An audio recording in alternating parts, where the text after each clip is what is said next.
우리는 출애굽기에 나오는 하나님께서 이스라엘 백성을 애굽의 억압으로부터 구원해 주시는 장면을 보면서 매우 놀라워했습니다. 모든 이스라엘 백성들의 장자와 초태생을 살린 그 유월의 은혜하며 홍해를 가르신 그 기적, 그리고 만나와 메추라기를 땅 위에 뿌려 이스라엘 백성들을 먹이신 그 신비의 사건까지, 출애굽의 구원의 과정은 정말 역동적인 은혜이며 신비로 가득 채워져 있습니다. 정말 우리가 그러한 구원의 현장에 있었다면 얼마나 좋을까? 그러한 홍해가 갈라지는 모습을 직접 우리가 볼 수 있었다면 얼마나 좋을까? 우리는 그러한 동경을 출애굽기를 읽으면서 간혹 하게 됩니다. 그러나 우리를 죄로부터 구원해 주시기 위해 하나님께서 행하신 놀라운 은총은 사실 출애굽의 구원 사건보다도 훨씬 더 신비롭고 놀랍습니다. 여러분 믿으십니까? 우리의 죄를 용서해 주시기 위해 자기의 외아들 예수 그리스도를 죄 있는 육신의 모양으로 이 땅 가운데 보내주신 하나님의 사랑하며 우리의 죄를 대신해 십자가에서 죽으심으로 정죄를 받으신 예수 그리스도의 희생은 우리의 상상을 뛰어넘는 그 큰 은혜이며 신비가 아닐 수 없습니다. 여러분 그렇지 않습니까? 우리는 그 은혜로 인해 예수 그리스도 안에서 결코 정죄함이 없다라는 무죄를 선언받게 되었습니다. 그리고 동시에 완전한 영적인 회방을 보장받게 되었습니다. 그러한 구원의 은총과 감격을 가지고 살아가시는 우리 모든 사랑하는 성도님들이 되시기를 주님의 이름으로 축원합니다. 우리는 이 세상의 어떠한 것보다도 가장 큰 은총, 가장 큰 기적, 가장 큰 하나님의 능력을 맛본 하나님의 백성입니다. 출애굽 당시에 출애굽 백성들을 부러워할 것이 아니라 어쩌면 그들이 우리를 더 부러워할 수 있습니다. 그들은 그림자를 가지고 살았지만 우리는 실제를 가지고 살아가는 존재들입니다. 사랑하는 성도 여러분, 주님께서 우리를 구원하시기 위해 십자가에서 죽으셨음을, 그리고 우리를 구원하시기 위해 하나밖에 없는 외아들 예수 그리스도를 우리 가운데 보내주셨음을 여러분 믿으시고 그 구원의 신비 가운데 기뻐하며 감사하며 살아가시는 우리 모두가 되시기를 주님의 이름으로 축원합니다. 로마서 8장 4절에 보면 율법의 요구라는 그러한 표현이 나옵니다. 우리는 지난주 율법이 잘못된 것이 아니라 죄와 사망의 법이라고 해서 율법이 잘못된 것이라 생각하면 안 된다고 말씀을 드렸습니다. 율법은 잘못된 것이 아니라 오히려 거룩하고 신령하고 선한 것이라고 우리는 말씀을 나누었습니다. 그래서 우리는 율법의 요구에 합당한 삶을 과거부터 살았어야만 했었습니다. 그런데 그렇게 살지 못하고 반대로 율법에 반하는 삶을 살아왔기에 우리는 정죄를 받을 수밖에 없었습니다. 그러나 예수 그리스도께서 우리를 대신해 십자가에서 정죄를 받으심으로 우리가 율법의 요구를 이룬 적은 한 번도 없었지만, 그럼에도 불구하고 율법의 요구를 이룬 것으로 인정받아 정죄함을 면하게 되었던 것입니다. 우리는 이 구절에서 한 가지 중요한 사실을 깨닫게 됩니다. 무엇입니까? 우리가 율법의 요구를 이루지 못하였음에도 이룬 것처럼 이룬 것으로 인정을 받았다고 해서 그것으로 끝나서는 안 된다는 것입니다. 그렇죠? 우리가 부모님의 뜻대로 살 때가 더 많이 있었습니까? 살지 못할 때가 더 많이 있었습니까?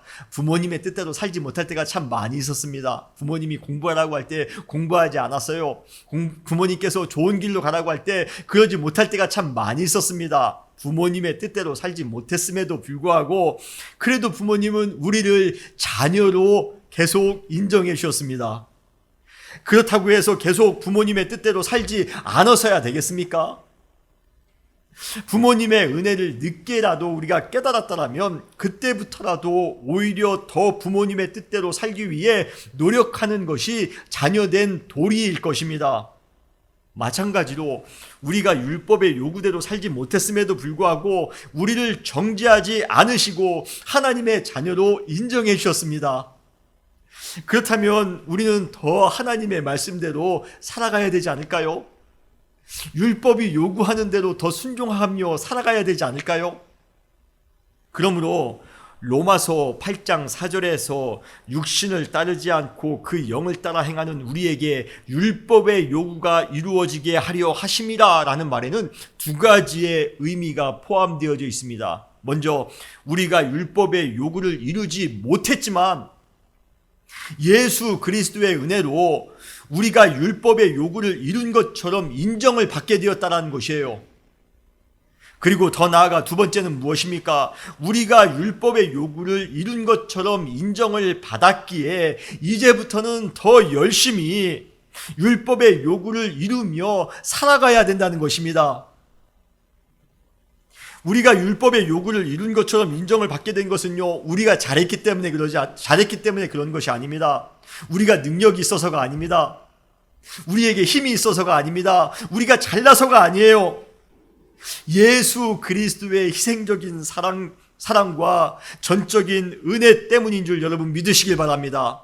그렇다면 이제부터는 우리가 구원받은 존재로서 율법의 요구를 이루며 살아가야 되지 않을까요? 하나님께서 우리에게 주신 그 거룩의 요구를 이루며 살아가야 되지 않을까요? 하나님의 말씀대로 더욱더 순종하며 살아가야 되지 않을까요?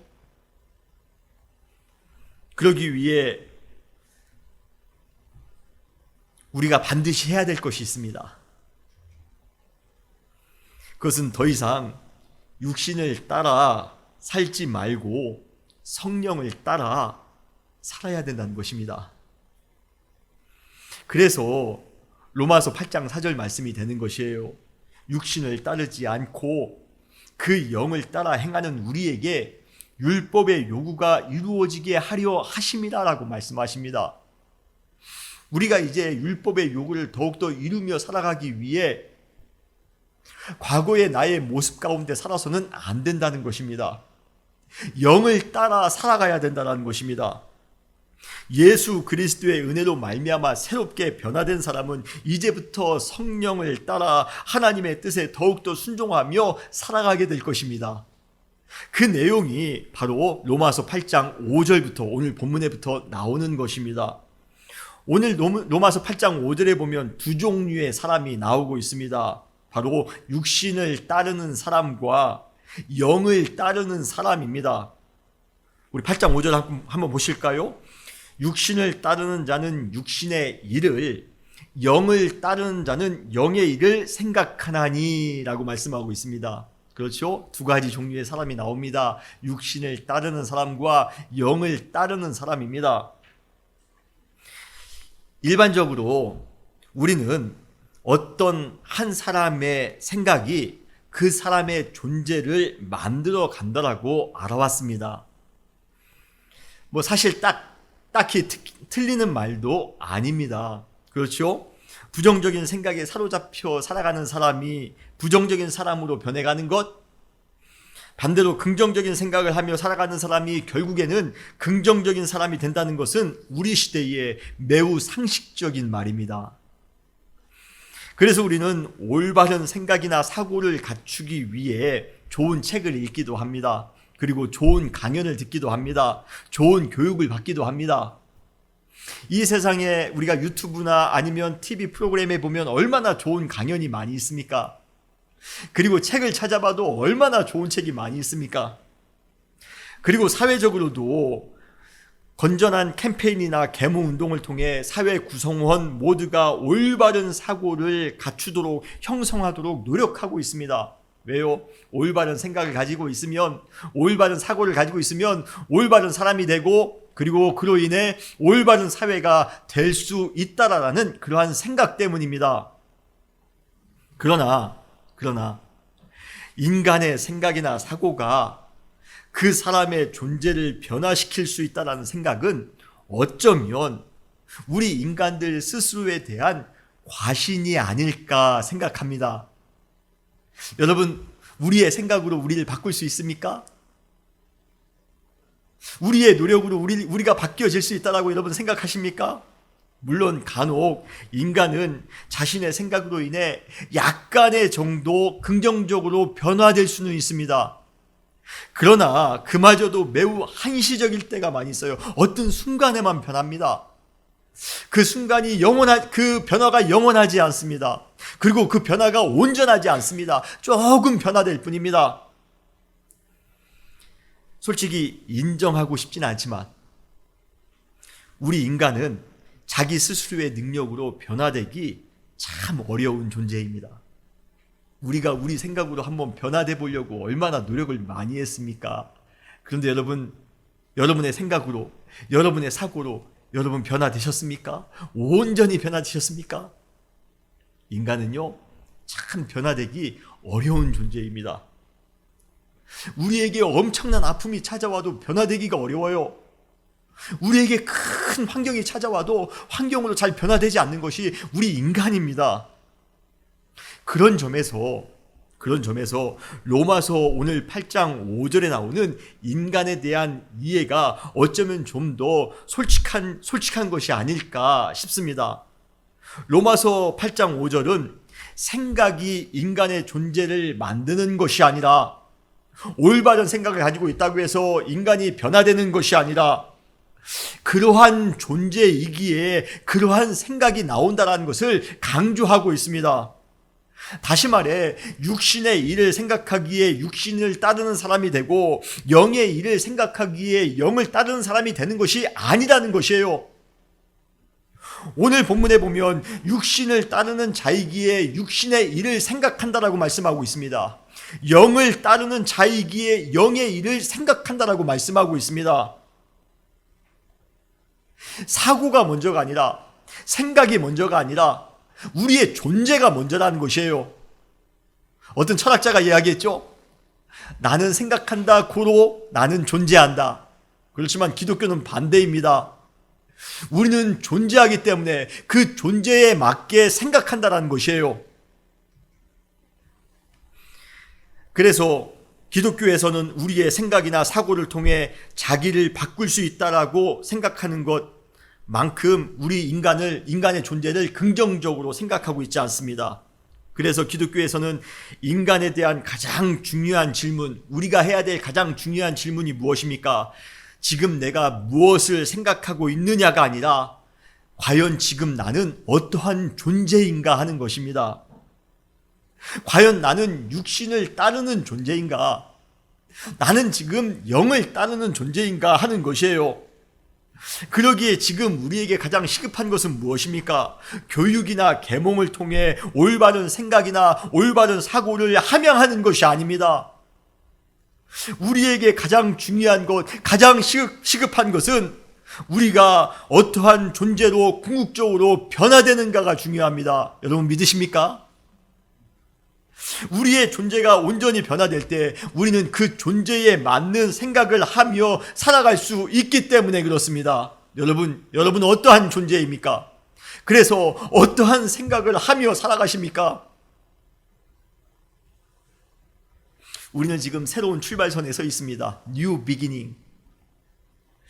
우리는 지금 새로운 출발선에서 새로운 시작을 하려 합니다. 새로운 출발선에서 우리가 해야 될 그것은 무엇입니까? 새로운 사상을 우리 마음 가운데 갖는 거요? 새로운 사고와 새로운 이념을 우리 마음 가운데 채우는 것이요? 새로운 목표를 우리가 갖는 것이요? 아닙니다. 새로운 출발선에서 우리가 해야 될 것은 새로운 존재로 변화되는 것입니다. 사랑하는 성도 여러분, 새로운 출발을 맞이하여 새로운 존재로 변화되시는 우리 모두가 되시기를 주님의 이름으로 축원합니다. 고린도후서 5장 17절에서 바울이 선언했던 그 선포는 우리의 선포 또한 되어야 됩니다. 잘 아는 구절이죠. 그런즉 누구든지 그리스도 안에 있으면 새로운 피조물이다. 이전 것은 지나갔으니 보라 새 것이 되었도다. 여러분, 이전 것은 지나갔고 새 것이 시작되었습니다. 새로운 출발입니다. 팬데믹은 지나갔습니다. 이제 새롭게 우리는 시작해야 됩니다. 여러분, 새롭게 시작해야 되는데 어떻게 시작하시렵니까? 좋은 생각으로요? 좋은 목표로요? 아닙니다. 우리는 완전히 변화된 존재로 시작해야 됩니다. 그리스도 안에서 새로운 피조물로 변화되었다라고 선포할 수 있는 우리 모두가 되시기를 주님의 이름으로 축원합니다. 그렇다면 우리가 새롭게 변화되어야 되는데 어떻게, 무엇으로 변화되어야 합니까? 로마서 8장 5절에 보면 변화되기 전에 나의 모습이 어떠했는지, 그리고 궁극적으로 변화된 후에 나의 모습은 어떠했는지가 나옵니다. 변화되기 이전에 나의 모습은 무엇입니까? 바로 육신을 따르는 자였습니다. 그리고 변화된 이후에 나의 모습은 무엇입니까? 영을 따르는 자가 되는 것입니다. 결국 우리는 과거 육신을 따르는 모습을 완전히 버리셔야 됩니다. 그리고 영을 따르는 자로서 우리의 존재가 완전히 변화되셔야 됩니다. 그렇다면 먼저 우리는 전에 육신을 따르는 자, 그 모습을 버리셔야 됩니다. 여러분, 여기에 나오는 육신을 따르는 자라는 구절에서 이 육신이라는 단어, 이 단어는 무엇입니까? 우리가 가지고 있는 이 뼈와 살, 이것을 의미하는 것은 아니겠죠. 여기에 나오는 육신이라는 단어는 인간의 타락한 죄성을 의미하는 은유입니다. 그러므로 육신을 따르는 자라는 표현은 타락한 죄성을 가진 자, 우리 인간이라는 그러한 의미를 가지고 있습니다. 우리가 그러한 존재였습니다. 타락한 육신을 가지고 육신의 일을 생각하면서 살아갔던 그러한 존재였습니다. 이 구절에 보면 그냥 육신의 일이라고만 표현되어 있기 때문에 그 심각성, 육신의 일이 무엇인지, 그리고 그 일을 행할 때 어떠한 일이 일어나는지 그 심각성을 우리는 잘 인식하지 못할 수가 있습니다. 그런데 갈라디아서에 보면 바울은 이 육신의 일이 무엇인지, 육신을 따르는 사람이 매일같이 생각하고 있는 그 육신의 일이 무엇인지를 아주 구체적인 리스트를 통해서 우리에게 소개하고 있습니다. 갈라디아서 5장 19절에 보면 이 육체의 일은 분명하니 곧 음행과 더러운 것과 호색과 우상숭배와 주술과 원수 맺는 것과 분쟁과 시기와 분냄과 당 짓는 것과 분열함과 이단과 투기와 술취함과 방탕함과 또 그와 같은 것들이라 라고 말씀하고 있습니다. 여러분, 제가 또 한번 읽어드릴까요? 여러분, 이 구절에 나오는 수많은 리스트들, 이것이 바로 육신의 일입니다. 그런데 우리가 육신을 따르는 삶을 살아갈 때, 그러한 존재였을 때 우리는 항상 그러한 육신의 일만 생각하며 살아가다라는 것입니다. 우리의 생각은 이러한 말로 담기도 추하고 더러운 그러한 악한 일들로 가득 우리의 마음을 채우며 살아갔다라는 것이에요. 여러분, 이러한 악한 일들이 우리의 생각과 우리의 마음을 주장하고 있다면 얼마나 힘들고 얼마나 우리의 인생이 불편하겠습니까? 과거 우리의 모습이 그랬습니다. 아니, 어쩌면 우리는 지금 이러한 육신의 일을 생각함으로 고민하며 아파하며 실패하며 살아가고 있을 수도 있습니다. 여러분, 어떠세요? 여러분들의 생각은 지금 무엇으로 가득 채워져 있습니까? 간혹 어떤 사람들은 이렇게 말씀할지 몰라요. 육신의 일을 실제로 행한 것도 아니고 단지 육신의 생각을 그냥 한 것뿐인데 그것이 무슨 큰 문제가 될 것이 있겠습니까? 예, 세상에서는 생각만 한 거 가지고서는 죄를 정죄하지 않습니다. 그렇죠? 그 죄를 생각한 것을 행할 때 그때 비로소 죄로 정죄합니다. 우리는 그러한 것에 익숙해 있다 보니 아니 그냥 생각만으로 그것이 뭐가 죄가 될 수 있단 말입니까? 그것이 뭐가 문제가 될 수 있습니까? 라고 생각할 수 있을지 모릅니다.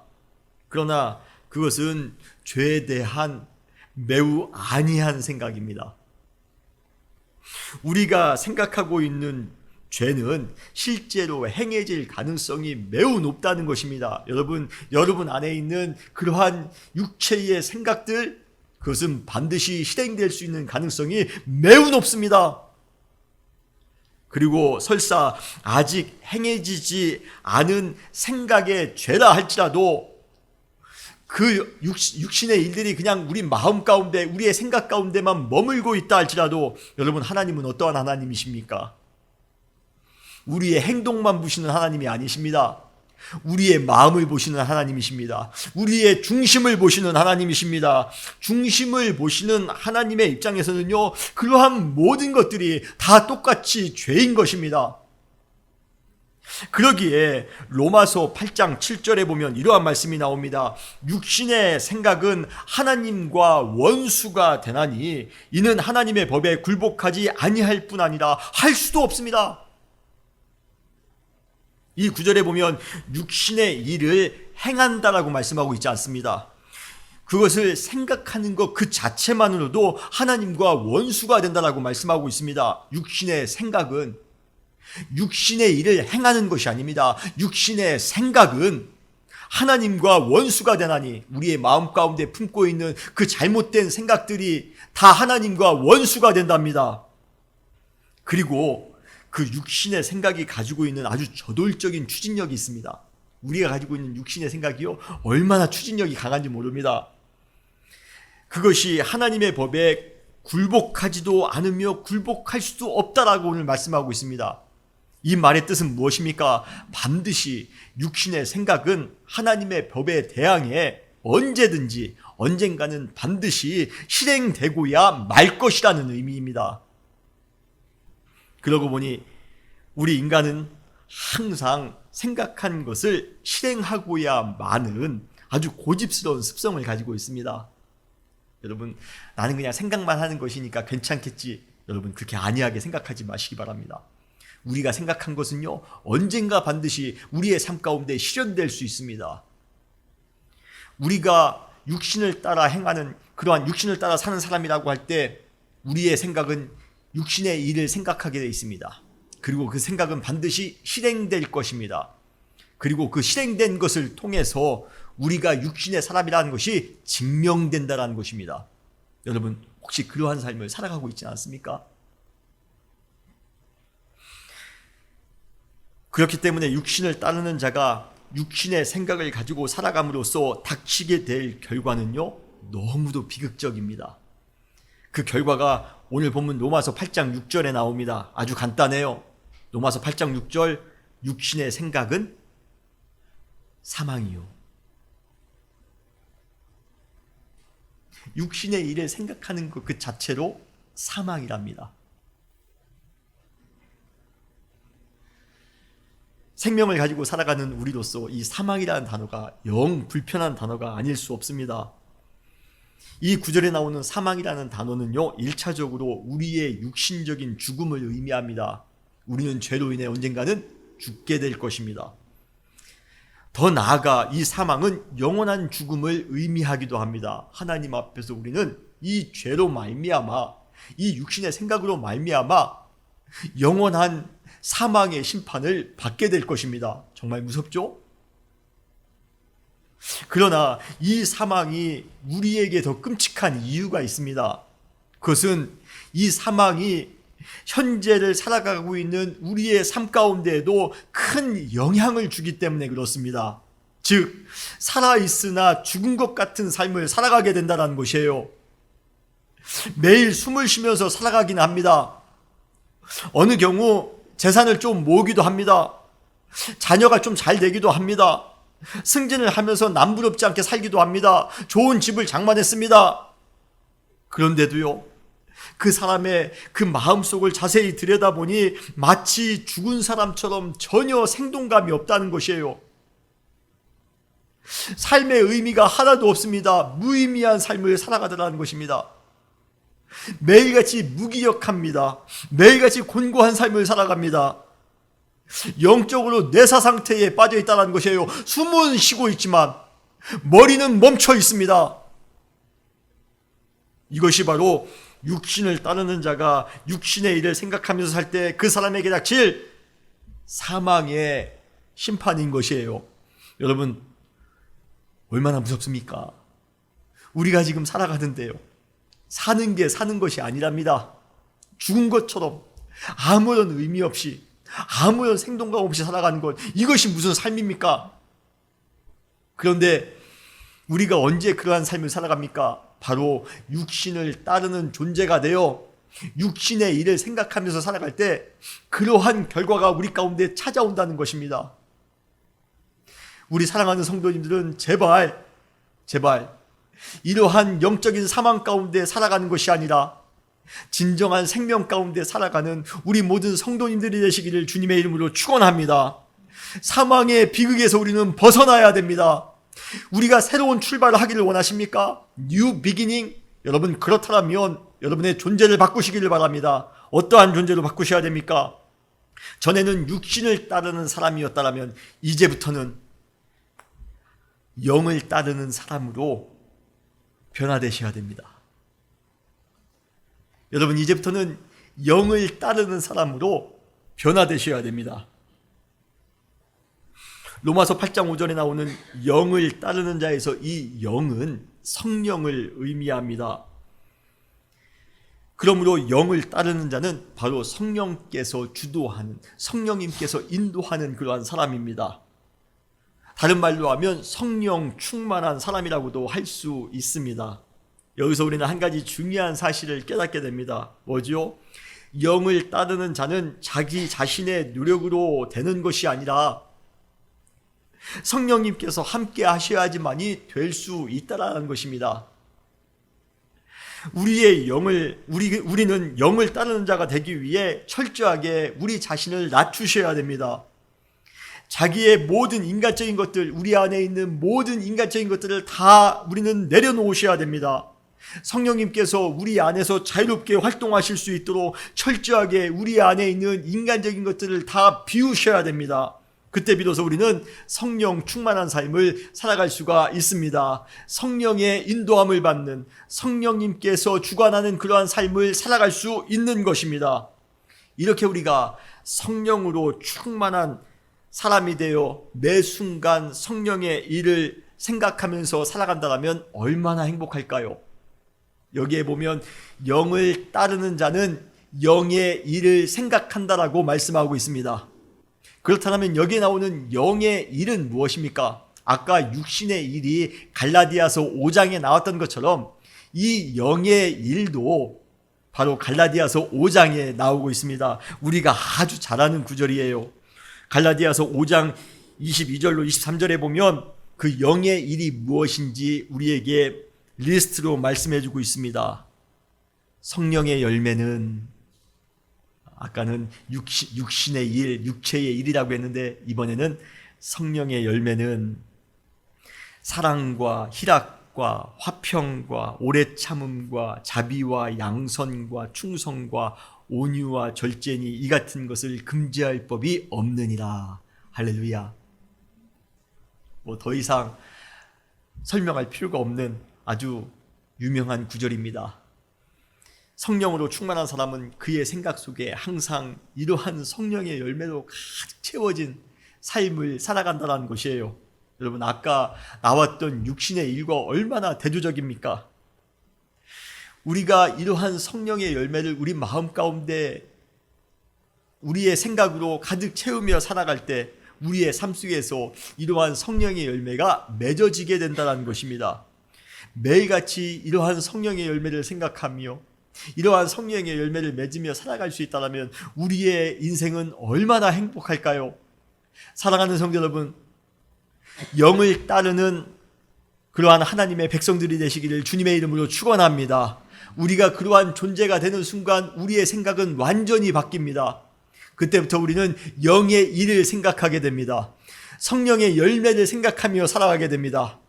우리의 생각이 사랑으로 가득 채워져 있습니다. 화평으로 가득 채워져 있습니다. 온유와 절제로 가득 채워져 있습니다. 매 순간 흔들림이 없습니다. 얼마나 멋있습니까? 우리가 이러한 삶을 살아갈 때 하나님께서는 하나님의 크신 은혜로 우리를 충만히 채워주실 것입니다. 여러분, 사실 우리의 삶 속에서 이러한 성령 성령 충만한 가운데 매일같이 이러한 성령의 열매를 맺으며 살아가는 것 그 자체가 축복일 것입니다. 그런데 바울은 영의 생각을 품고 사는 사람에게 찾아올 더 큰 축복을 선포하고 있습니다. 그 내용이 로마서 8장 6절 후반에 나옵니다. 6절 전반에는 육신의 생각은 사망이다라고 선포했는데 그 후반에는 축복이 나옵니다. 영의 생각은 무엇입니까? 생명과 평안이니라. 여러분, 생명의 축복이 사망의 축복이 아니라요, 생명의 축복이 여러분들 가운데 충만히 넘치시기를 주님의 이름으로 축원합니다. 사망의 그 마음을 가지고 살아갈 때는 모든 것이 다 무기력했고 모든 것이 다 곤고했습니다. 모든 것이 다 생동감이 없었습니다. 모든 것이 다 무의미했습니다. 그런데 우리 안에 생명이 움트는 순간 모든 것이 다 의미로 바뀝니다. 모든 것이 다 행복해집니다. 모든 것이 다 축복입니다. 모든 것이 다 기쁨입니다. 우리는 원래 육신을 따르는 자였기에 육신의 일을 생각하다 결국에는 사망에 이르게 될 존재였습니다. 그런데 예수 그리스도 안에서 놀라운 일이 생겼습니다. 우리는 로마서 8장 1절로 2절에서 예수 그리스도로 말미암아 정죄함을 받지 않게 되었으며 진정한 영적인 회방을 우리는 누리게 될 수 있었다라고 말씀을 드렸습니다. 그런데 사실 그것으로 모든 은혜가 끝난 것이 아니었습니다. 예수 그리스도께서 우리를 위해 한 가지 해주신 것이, 아주 더 큰 일을 한 가지 더 해주셨습니다. 그것이 무엇입니까? 바로 예수 그리스도께서 직접 우리 안에 함께 거하시는 은혜입니다. 할렐루야. 내주하시는 은혜입니다. 우리에게 정죄하지 않으셨습니다. 우리를 해방해 주셨습니다. 자유를 주셨습니다. 그러니 너 마음대로 살아 라고 말씀하신 것이 아닙니다. 내가 너와 함께 할 것이다. 그러한 은혜를 주신 분이 바로 예수 그리스도이심을 여러분 믿으시길 바랍니다. 예수 그리스도께서 우리 안에 거하시는 순간 우리의 죽은 영혼에 참 생명이, 새 생명이 작동하게 되더라는 것입니다. 우리의 영적인 심장이 전혀 뛰고 있지 않았습니다. 아주 돌같이 굳어져 있었습니다.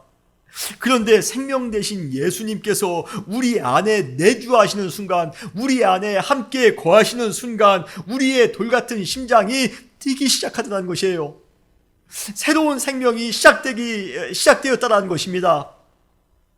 그 내용이 로마서 8장 10절, 오늘 본문 10절에 나옵니다. 또 그리스도께서 너희 안에 계시면, 예수님이 우리 가운데 계신답니다.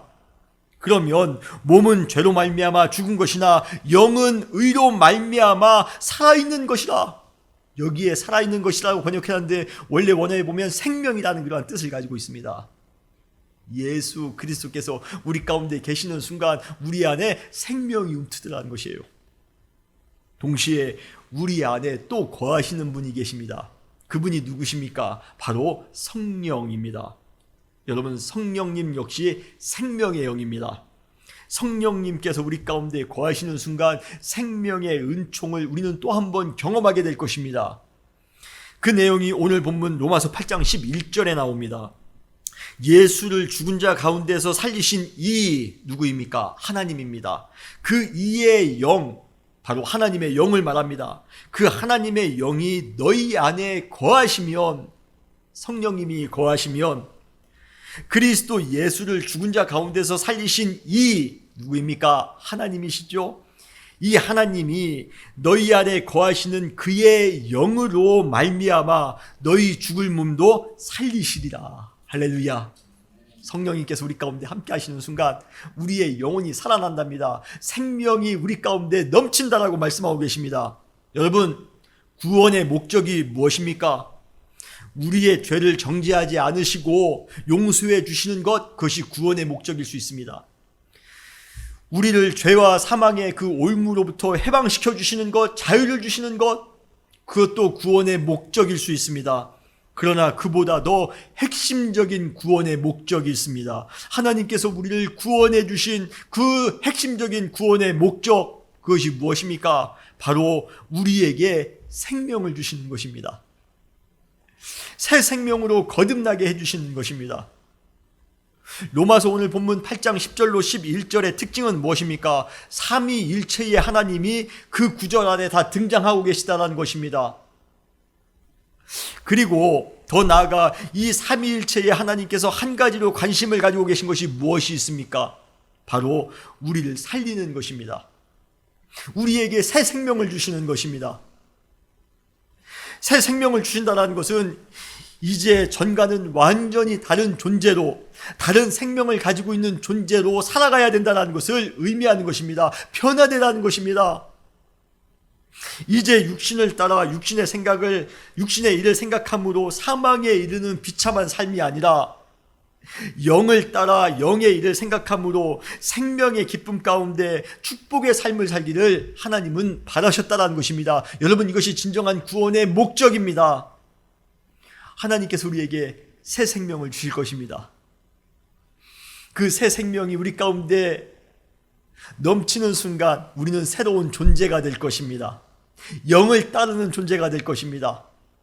그래서 우리는 또 한 번 영의 일을 생각하며 살아가게 될 것이에요. 그래서 우리는 성령의 열매를 맺으며 살아가게 될 것입니다. 그로 인하여 더 큰 생명의 축복이 우리 가운데 넘치게 될 것입니다. 그로 인해 우리는 평안 가운데 살아갈 수 있게 되는 것입니다. 사랑하는 성도 여러분, 우리 안에 새 생명의 축복이 넘치시기를 주님의 이름으로 축원합니다. 거듭나세요. 과거에 육신을 따르던 그 삶을 완전히 청산하시기 바랍니다. 이제 새로운 출발입니다. 주님께서 우리에게 팬데믹의 기간을 주셨던 이유는 이 변화를 우리 가운데 또 한 번 주시기 위한 것임을 여러분 믿으시길 바랍니다. 이제 새로운 출발이 시작되었습니다. 이러한 새로운 출발에 이제는 새로운 존재가 됩시다.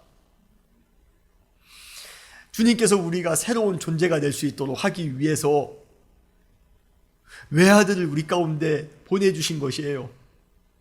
그리고 십자가에서 우리를 대신해 정죄를 받으신 것입니다. 우리는 그 은혜로 말미암아 새 생명으로 인하여 영을 따르는 존재가 되었습니다. 새로운 사람이 되었습니다. 여러분, 이제는 우리가 새로운 존재가 되어야지만이 새로운 일을 생각하며 영의 일을 생각하며 영의 열매를 맺으며 살아갈 수가 있는 것입니다. 이제 주님께서 우리를 위해서 행하신 일이 얼마나 큽니까? 우리가 육신의 요구를 이루지 못했는데도 불구하고 예수 그리스도의 은혜로 말미암아 우리를 의롭다라고 하나님께서 칭해 주셨습니다. 그렇다면 이제는 더욱더 하나님의 말씀대로 순종하며 살아가야 되지 않을까요? 그러기 위해 우리는 영을 따르는 자가 되셔야 됩니다. 사랑하는 성도 여러분, 오늘 말씀의 가장 중요한 포인트는 새로운 출발을 맞이하여 새로운 존재로, 새로운 생명으로 변화됩시다. 그래야 우리는 새로운 생각을 하며 살아갈 수가 있습니다.